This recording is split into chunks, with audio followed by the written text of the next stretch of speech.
স্বপ্নদোষ কি? স্বপ্নদোষ কেন হয়? স্বপ্নদোষ কি মেয়েদেরও হয় না শুধু ছেলেদেরই হয়? স্বপ্নদোষ ভালো না খারাপ? স্বপ্নদোষ হলে শরীরে কি কোনো ক্ষতি হয়? আরো অনেক কিছু জানতে পারবেন এই ভিডিওতে। চলুন দেরি না করে ভিডিওটা শুরু করা যাক। ভিডিওটি ভালো লাগলে লাইক করবেন, কমেন্টে আপনার অনুভূতি প্রকাশ করবেন। আমাদের নিত্য নতুন ভিডিও পেতে চ্যানেলটিকে সাবস্ক্রাইব করতে ভুলবেন না। আর সাবস্ক্রাইব করে থাকলে আপনাকে অসংখ্য অসংখ্য ধন্যবাদ। আগে আমরা এটা বুঝে নেই যে স্বপ্নদোষ জিনিসটা আসলে কি। স্বপ্নদোষ হলো ঘুমন্ত অবস্থায় বিশেষ অঙ্গ দিয়ে বীর্য ত্যাগ। স্বপ্নদোষ নিয়ে কোনো ভয় পাওয়ার দরকার নেই, এটি একটি বিশেষ প্রক্রিয়া। স্বপ্নদোষ সাধারণত শুরু হয় কৈশোরকাল থেকে। কারো কারো ক্ষেত্রে এটা 9 বা 10 বছর বয়সে প্রথমবারের মতো হতে দেখা যায়। স্বাভাবিকভাবেই সম্পূর্ণ জীবনের মধ্যে এটি কৈশোরকালীন সময়ে সবচেয়ে বেশি হতে দেখা যায়। বয়স বাড়ার সাথে সাথে স্বপ্নদোষ হওয়ার সম্ভাবনা অধিকাংশ কমে আসে। কারো কারো মাঝে এই ধারণা প্রচলিত আছে যে স্বপ্নদোষ শুধু ছেলেদেরই হয়, কিন্তু এই ধারণাটি সম্পূর্ণ ভুল। কারণ ছেলে মেয়ে উভয়েরই স্বপ্নদোষ হয়ে থাকে। মেয়েদের ক্ষেত্রে স্বপ্নদোষ হলে তাদের জনিপটটা একটু ভেজা ভেজা বলে মনে হতে পারে। স্বপ্নদোষ হওয়াটা একটি সম্পূর্ণ স্বাভাবিক শারীরবৃত্তীয় প্রক্রিয়া। এতে লজ্জারও কিছু নাই, অপরাধ বোধ করারও কিছু নাই। স্বপ্নদোষ সাধারণত নারীদের তুলনায় পুরুষদের বেশি হতে দেখা যায়।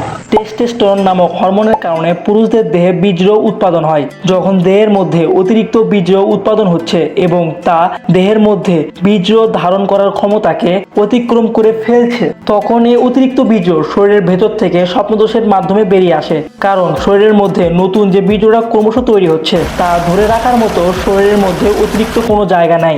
এই জন্য আগে যে বীর্যটা থাকে তা কিন্তু স্বপ্নদোষ আকারে দেহ থেকে বেরিয়ে আসে। কারো কারো ক্ষেত্রে স্বপ্নদোষ জীবনে একবার হয়, আবার কারো কারো ক্ষেত্রে স্বপ্নদোষ মাসে 10 বার হতে দেখা যায়। আবার কারো কারো ক্ষেত্রে স্বপ্নদোষ সপ্তাহে 2 থেকে 3 বার হয়। আবার এমনও মানুষ পাওয়া যায় যাদের জীবনে একবারও স্বপ্নদোষ হয়নি। এটি একটি সম্পূর্ণ স্বাভাবিক প্রক্রিয়া। যখন কোনো ব্যক্তি শৈশব থেকে কৈশোরে পদার্পণ করে তখন তার দেহের মধ্যে হরমোনাল চেঞ্জ ঘটতে শুরু করে। স্বাভাবিকভাবেই তার দেহের টেস্টোস্টেরন নামক হরমোনের পরিমাণ বৃদ্ধি পায়, তার দেহের বীর্যের উৎপাদন বাড়তে শুরু করে।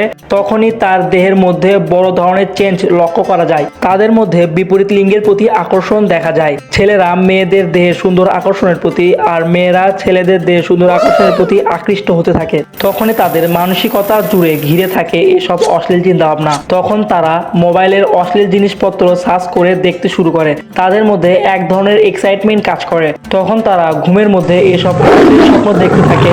এর ফলস্বরূপ স্টিমুলেটেড হয়ে তাদের বীর্যপাত ঘটে। এ স্বপ্নদোষের অন্যতম কারণ হচ্ছে সেক্সুয়াল থিং, অর্থাৎ যৌন সম্পৃক্ত চিন্তা। এবার আসি এ স্বপ্নদোষ হলে কি করণীয়। এ স্বপ্নদোষ হলে এ ধরনের অশ্লীল চিন্তা থেকে বিরত থাকতে হবে। অশ্লীলতা থেকে নিজেকে দূরে রাখার চেষ্টা করতে হবে। বিশেষ করে এটা একটা অ্যাডিকশন। এই অ্যাডিকশন থেকে বের হয়ে আসা খুব কঠিন। এর জন্য সবসময় নেগেটিভ চিন্তা থেকে বিরত থাকতে হবে, বেশি বেশি পজিটিভ চিন্তা করতে হবে, নিজেকে একটা ভালো কাজের সঙ্গে ব্যস্ত রাখতে হবে। মোবাইল ফোনের যতগুলো খারাপ ওয়েবসাইটগুলো রয়েছে সেগুলো থেকে দূরে থাকতে হবে। একাকিত্ব থেকে দূরে থাকতে হবে, একা একা থাকা যাবে না। ভিডিওটা এতটা দেখার জন্য আপনাকে অসংখ্য অসংখ্য ধন্যবাদ। আপনার সময় অনেক অনেক অনেক ভালো কাটুক। দেখা হচ্ছে আবার পরবর্তী নতুন কোনো ভিডিওতে। Please like, comment, subscribe.